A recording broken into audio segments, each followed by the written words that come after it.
Estados Unidos y Reino Unido impusieron sanciones contra Irán enfocadas en su programa de misiles y drones luego del ataque contra Israel el pasado fin de semana. Desde el G7 sugieren también medidas contra Teherán mientras los países miembros se reúnen en Capri. Hay expectativa en el Consejo de Seguridad de la ONU por una votación prevista para hoy en la que se decidirá sobre la membresía plena de Palestina en Naciones Unidas y que se espera sea bloqueada por Israel y Estados Unidos, ya que implicaría el reconocimiento de un Estado palestino. Mientras tanto, continúan los ataques que dejan casi 34.000 muertos en la Franja de Gaza. Argentina solicitó convertirse en socio global de la OTAN, un estatus que hasta ahora solo tiene Colombia en América Latina. La medida se da luego de conocerse la compra de aviones de combate a Dinamarca, calificada como una inversión en defensa y en medio de estrictas políticas de ajuste.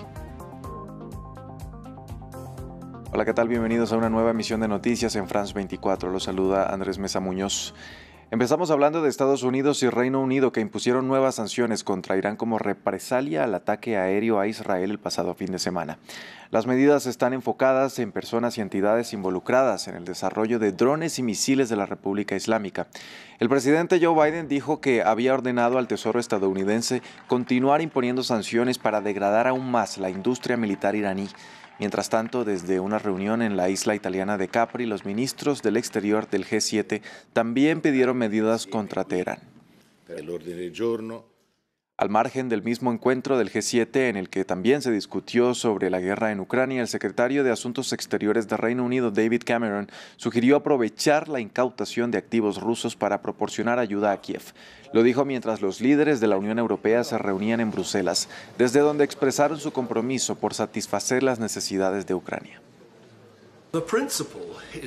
El principio es simple. Hay activos rusos congelados en el Reino Unido, en Europa y en otros lugares y deberíamos encontrar formas de utilizar esos activos para ayudar a Ucrania en su defensa de esta atroz invasión rusa ilegal. Es bastante. Para mí es obvio que algún día Rusia tendrá que pagar reparaciones por esta invasión ilegal, por lo que deberíamos utilizar esos activos mientras tanto. Pero es importante que intentemos llegar a un acuerdo entre los aliados sobre la forma correcta de hacerlo. Hay expectativa en Naciones Unidas. El Consejo de Seguridad tiene previsto hoy una votación sobre la candidatura de Palestina a convertirse en miembro pleno de la ONU. Mientras tanto, los ataques israelíes continúan en la Franja de Gaza. En las últimas 24 horas, al menos 71 palestinos perdieron la vida, lo que eleva el total de muertos a casi 34.000. Los detalles desde Jerusalén con nuestra corresponsal Yanira Gómez Muñoz. Gaza roza los 34.000 palestinos muertos por los más de 6 meses de terribles ataques israelíes y tras un repunte de los bombardeos en el norte y sur de la franja en las últimas 24 horas. El ejército de Israel afirma haber matado a un presunto alto oficial de inteligencia de Hamas en un ataque aéreo en Beit Hanun, al igual que a otros 10 militantes en un bombardeo a un vehículo. Mientras que fuentes palestinas reportaron 11 asesinados, entre ellos 5 niños, en un bombardeo en Rafah, el área donde siguen hacinados 1,5 millones de civiles, y hubo otras 3 víctimas en Al-Mugraka, en el centro, y otros ataques aéreos también impactaron en barrios de Ciudad de Gaza y en el área de Deir el-Bala. Los equipos de defensa civil siguen descubriendo asimismo cadáveres a medida que avanzan en zonas de las que se han retirado las fuerzas israelíes, algunos de ellos en Nuseirat, donde se han concentrado las incursiones israelíes de la última semana, con al menos 75 muertos y un centenar de desaparecidos, según autoridades locales. Además, según el Ministerio de Salud gazatí, unos 11 cuerpos fueron hallados en Han Yunis y otra treintena fueron extraídos de 2 fosas comunes en el complejo del Hospital Al-Shifa, entre ellos mujeres, ancianos y un número indeterminado de personas que estaban esposadas y sin ropa. Mientras esto ocurre en el terreno, Israel vuelve a discutir con Estados Unidos sus planes para invadir Rafah, el Consejo de Seguridad de la ONU debate una propuesta de resolución para otorgar a la autoridad palestina una membresía plena en Naciones Unidas. Para ser aprobada necesita al menos 9 votos a favor entre los 15 miembros del Consejo y ningún veto, algo poco probable porque se espera el bloqueo de Estados Unidos, ya que su aprobación implicaría un reconocimiento de un Estado palestino. Del lado palestino ven la admisión como una señal de esperanza para el pueblo, a la luz de la muerte, la devastación y la hambruna causada por el asedio israelí en Gaza, mientras que del lado israelí la consideran un movimiento que dañaría las posibilidades de futuros diálogos de paz. En Estados Unidos, 2 de los 7 jurados que habían sido seleccionados en el caso contra el expresidente Donald Trump por el supuesto pago a la actriz porno Stormy Daniels fueron destituidos.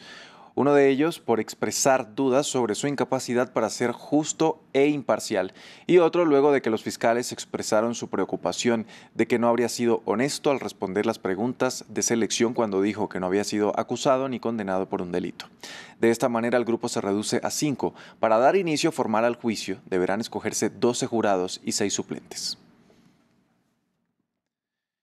India ha entrado en la fase final de los preparativos para unas elecciones generales gigantescas en 7 fases, la primera de las cuales comienza mañana.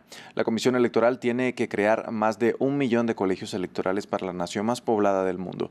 La votación durará 6 semanas y 15 millones de funcionarios y personal de seguridad se desplegarán para llevarla a cabo. 968 millones de votantes y 44 días de elecciones. Este 19 de abril, India inicia sus maratónicos comicios para elegir el primer ministro y los 543 miembros de la Cámara Baja del Parlamento. Equipados con máquinas de votación electrónica, urnas y unidades de control, millones de funcionarios electorales ultiman detalles en los 28 estados para garantizar el sufragio popular. Todo nuestro personal electoral está listo. Han sido asignados a sus respectivos colegios electorales y, según el calendario, ahora están siendo enviados a sus colegios electorales.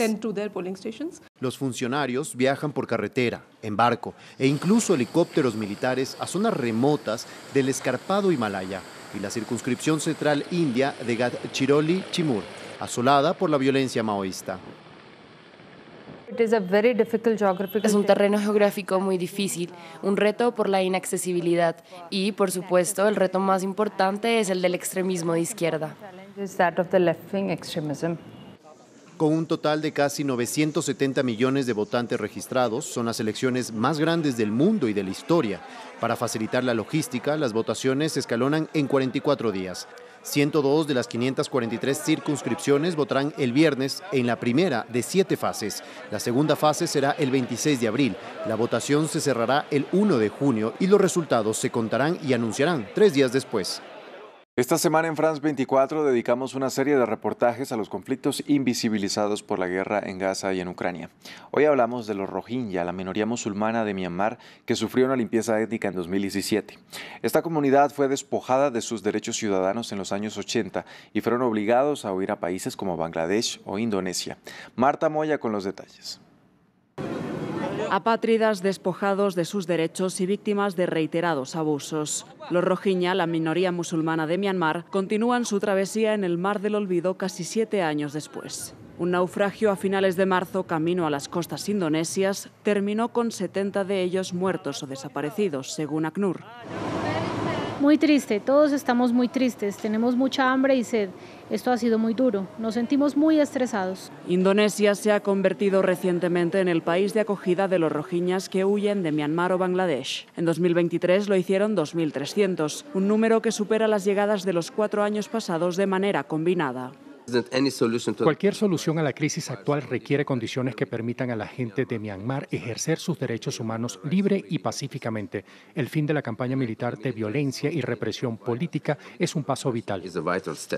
En Myanmar, Human Rights Watch denunció recientemente que la junta militar ha secuestrado y reclutado por la fuerza a más de 1.000 rohingyas para la realización del servicio militar obligatorio, aunque este solo aplica para ciudadanos con nacionalidad y los rohingyas fueron despojados de sus derechos como ciudadanos. Concretamente, esto ocurrió en 1982. Desde entonces ha habido varios movimientos migratorios. El más grande, catalogado por la ONU como limpieza étnica, se dio en agosto de 2017, cuando las fuerzas de seguridad de Myanmar llevaron a cabo una sangrienta campaña militar contra los Rohingya en el estado de Rakhine, que terminó con cerca de 10.000 muertos, 300 aldeas calcinadas y más de 700.000 desplazados a Bangladesh.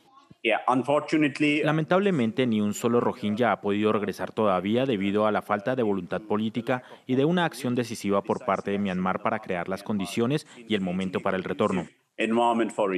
La mayoría de ellos se hacinó desde entonces en el campo de refugiados bangladesí de Cox's Bazar, uno de los más grandes del mundo, que sufrió un voraz incendio en 2021. Mientras las cosas en Myanmar volvían a complicarse con el golpe de Estado militar liderado por el mismo general que propició la campaña militar contra esta minoría musulmana años atrás. Pese a las promesas de repatriación y dignificación de sus derechos, los rohingya continúan en 2024 siendo la comunidad apátrida más grande del mundo. Vamos a Argentina, que solicitó convertirse en socio global de la OTAN. Así lo anunció el ministro de Defensa, Luis Petri, en el marco de una reunión con el secretario general adjunto de este organismo. En Latinoamérica, solo Colombia tiene este estatus. En el mundo, países importantes como Japón, Corea del Sur y Australia también son socios globales. Más información en el reportaje de Ramiro Cueva Barberena. Argentina continúa su acercamiento con Occidente. En una reunión en Bruselas, el ministro de Defensa argentino se reunió con el secretario general adjunto de la OTAN, Mircea Geoana, para expresar la intención de adherirse como socio global. Me reuní con Mircea Geoana, el secretario general adjunto de la OTAN. Le presenté la carta de intención que expresa la solicitud de Argentina en convertirse en un socio global de esta organización. Seguiremos trabajando en recuperar vínculos que permitan modernizar y capacitar a nuestras fuerzas al estándar de la OTAN. La intención argentina, rápidamente lamentada por Rusia, es una evolución respecto a la condición de aliado importante extra-OTAN que el país sudamericano tiene desde 1998. Sin embargo, ser socio global de la OTAN no tiene las mismas implicancias que ser un miembro pleno. Ninguna de las dos partes tiene la obligación de responder al ataque de un tercero. Para Argentina, ser socio global le permitiría acceder más fácilmente a equipamiento militar más sofisticado, entrenamiento y la posibilidad de participar en ejercicios u operaciones. Mientras que la OTAN ganaría un socio que coopere en ámbitos como ciberseguridad, seguridad marítima o terrorismo. La intención de Buenos Aires es sumarse a un grupo de países satélites de la OTAN, entre los que figura Colombia, el único de América Latina que se hizo socio global en 2017. A su vez, profundiza el alineamiento con Occidente, luego del anuncio de la base militar estadounidense en Tierra del Fuego, la compra de 24 aviones F-16 usados de Dinamarca y la negociación por 4 P-3 Orión de Noruega. Venezuela condenó la decisión de Estados Unidos de revertir el alivio a las sanciones que había implementado el país caribeño como consecuencia de la inhabilitación de la candidata opositora María Corina Machado y las trabas que ha enfrentado su sustituta para inscribirse a los comicios presidenciales. Previamente conversamos con Marco Teruggi, el sociólogo y periodista, quien nos contó cómo se explica esta decisión de Washington.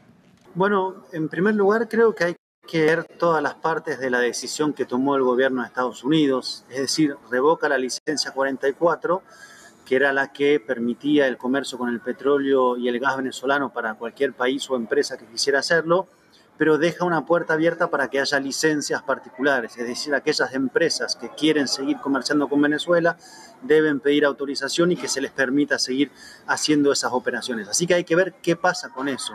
La impresión que da es que no es ni un regreso a la situación exactamente como estaba antes, ni la continuidad de la flexibilización, sino una zona intermedia, donde, insisto, algunas empresas podrían continuar haciendo comercio con Venezuela. Ecuador vivió otro episodio de violencia política con el asesinato del alcalde del municipio de Camilo Ponce Enríquez, en la sureña provincia de Azuay. Se trata de José Sánchez, quien según los primeros reportes fue víctima de un presunto sicariato, un acto en el que también habrían muerto otras 2 personas. Sánchez ya había denunciado un atentado en su contra el pasado mes de octubre y su muerte se da en medio del conflicto armado interno declarado por el gobierno en la lucha contra el crimen organizado. Bueno, aproximadamente a las 8 de la noche el señor alcalde habría salido a realizar actividad física en este punto conocido como la Nueva Ponce. En este lugar habían llegado hasta el punto alrededor de 8 a 10 personas de forma encapuchada y con vestidos oscuros. De igual forma se habrían bajado de una camioneta color negro aparentemente, los cuales habían procedido a propinar disparos en contra de la humanidad del señor alcalde. Hasta aquí este informativo en France 24. Gracias por acompañarnos. No se desconecten, que en minutos regresamos con más información.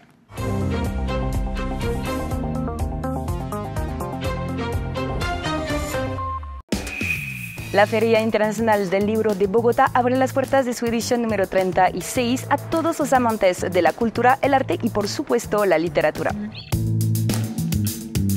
Este año el país invitado de honor es el gigante latinoamericano Brasil y bajo el lema Leer la naturaleza estará celebrando la riqueza de su territorio y de sus narrativas.